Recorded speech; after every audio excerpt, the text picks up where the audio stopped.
আসসালামু আলাইকুম। বাংলাদেশের নাগরিক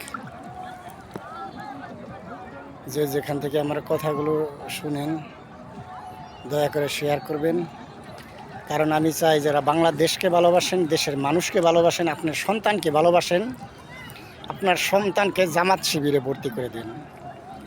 কেননা আমি জামাত শিবিরের কোনো নেতাকে চিনি না, তাদের সাথে কোনো কালেকশন নেই। তারপরও কেন বলছি, কারণ আমার আমার 14 গোষ্ঠী বিএনপি, আমি আওয়ামী লীগ ছিলাম।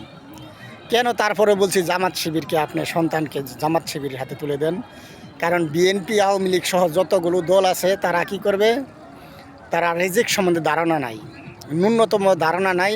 তারা আপনার ছেলেকে চাঁদাবাজি, সন্ত্রাসী, ঘুষখোর, হারাম পয়সা শিখাবে, খুন খারাপি, জুলুম অত্যাচার দেবে। এটা কিন্তু 53 বছর তাই করে এসেছে। বর্তমানেও ভাবছিলাম যে শেখ হাসিনার এই পরিণতি দেখে বিএনপি হয়তো সংশোধন হবে, তারা শীর্ষ ইসলামের আলেমদের দিয়ে তারা নেতা নমিনেশন দেবে। তাদের নাস্তিক, মুরতাক, ধর্মের ঠিক নাই, জন্মের ঠিক নাই, এই ধরনের নেতা দিয়েছে। তাদের কর্মকাণ্ড দেখছেন। ইতিমধ্যে তাদের নির্বাচন হওয়ার আগেই তারা কিন্তু চাঁদাবাজি শুরু করে দিয়েছে, কারণ হারাম। কারণ এই ন্যূনতম জ্ঞান নাই তাদের যে রিজিক দুনিয়াতে আল্লাহ যা আমাদের সৃষ্টি করবে, দুনিয়া তৈরি 50,000 বছর আগে আমাদের রিজিক আল্লাহ তৈরি করে রেখেছে, লেখা রাখছে।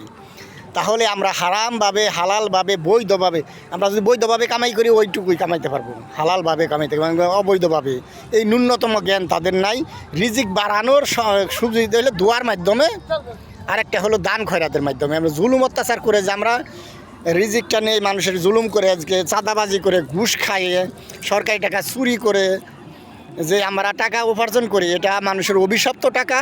এই টাকায় তার দিনই এবং আখিরাত দুটোটাই যায়। এই জন্যে আপনার সন্তানকে জামাত শিবিরে ভর্তি করে দেন। আমরা যদি বিএনপি, আওয়ামী লীগ, যে কোনো দলের লোক তারা যদি সততা পালন করে, তারা আমাদের কোনো অসুবিধা নাই। কিন্তু আওয়ামী লীগ আর বিএনপি জীবনে এদের সৎ লোক যে তাদের নেতৃত্ব নিতে দিবে, এটার কোনো কারণ এরা ইসলাম ধর্মকে বিশ্বাসী করে না, এরকম মুনাফেক, নাস্তিক, মুরতাদদের নেতৃত্ব দেয়।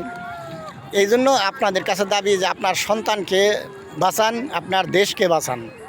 আসেন আমরা সকল আমাদের সন্তানকে জামাত শিবির এই জন্যই দেয়, তারা নামাজ পড়তে বলে, যে মুসলমান বানায়, তারা সৎ মানুষ বানায়। কারণ এই কাজটা যদি বিএনপি করে, আওয়ামী লীগ করে, তাহলে তাদের কাছে আপনি দিয়ে দেন। কারণ জামাত শিবিরের বর্তমানে আপনার দীর্ঘদিনের ইতিহাস দেখলে তাদের কাছে চাঁদাবাজি, সন্ত্রাসী যেসব অপবাদ অন্যান্য দলের মাঝে আছে, সেগুলো কিন্তু জামাত শিবিরে নাই। বিএনপি বলেন, জাতীয় পার্টি, আওয়ামী লীগ, তাদের কৃতকলাপ যেটা করবে সেটা কিন্তু দুনিয়াদের জমিনে প্রকাশ হবে, সেটা গোপনে হোক আর প্রকাশে হোক, আল্লাহ তাআলা কিন্তু তা প্রকাশ করে দিবে।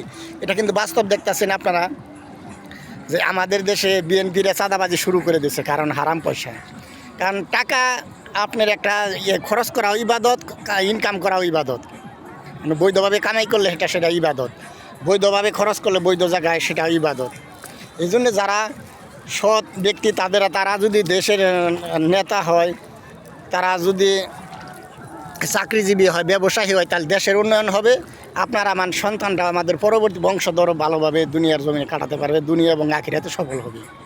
এই জন্য আপনাদের কাছে এই জন্যই বলছি যে আপনার সন্তানকে জামাত শিবিরে দিয়ে দেন। আপনি নিজেও জামাত শিবির সম্বন্ধে জানেন, কারণ তারা যে ধর্মীয় শিক্ষাটা দেয়, হিন্দু, বৌদ্ধ, খ্রিস্টান, তাদেরকে আমি বলবো, তারা কিন্তু বলবে তাদের অন্য জবরদস্তি ধর্ম চাপিয়ে দেয় না, তারাও কিন্তু এই দলে আছে। এই জন্য আমি সকল ধর্মের বাংলাদেশের নাগরিককে বলবো, সকলে জামাত শিবির করে দেশটাকে দেয় আমার, কারণ জামাত শিবির ছাড়া দেশকে উন্নয়ন সম্ভব না। জামাত শিবির যদি দেশ পরিচালনা করে বা বিশ্বের সবচেয়ে ধনী রাষ্ট্র বানানো সম্ভব। কারণ বিএনপি, আওয়ামী লীগ এরা সুরটা দুর্নীতিবাজদের নমিনেশন দেয়, এরা ভালো মানুষকে দেয় না। কারণ ইতিমধ্যে দেখা যায় আওয়ামী লীগের অসংখ্য লোককে তারা নমিনেশন দিয়েছে টাকা খাইয়ে।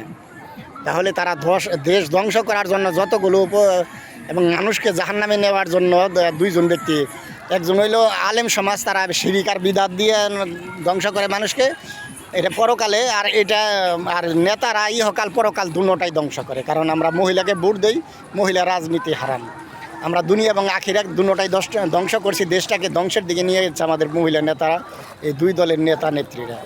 এই জন্যই আপনারা আমার কথাগুলো আগে যাচাই করবেন, তারপরে আপনার সিদ্ধান্ত নেবেন।